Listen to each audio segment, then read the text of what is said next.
Tere! Kas te olete mõelnud, palju vett kulub WC-poti puhastamiseks ja paljud Aafrika lapsed selle tõttu janu kätte ära surevad? Kas olete kunagi tundnud ebamugavustunnet öösiti vetsu minnes külma prilllaua tõttu? Meil on teile lahendus ning kohe räägime, kuidas ja miks. Meie uus toode, mille me turule toome, näeb ette seda, et kasutame kraanist tulnud kätepesuvee WC puhastamiseks. Samamoodi kasutame seda vett ka prilllaua soojendamiseks, mida saab klient vastavalt oma vajadustele reguleerida, ehk siis kas panna külmemaks või soojemaks, et tal oleks igati mugav käia tualetis. See on teile, hea investor, pakkumine, millest ei ole võimalik keelduda.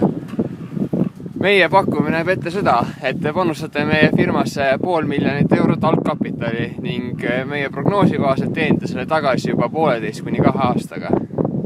Vastutasuks saate 25% meie firma aktsiatest ning ka väikse tüki iga-aastasest kasumist. See on pakkumine, millest on võimatu keelduda. Aga mis seal siis ikka? Olge mõnusad!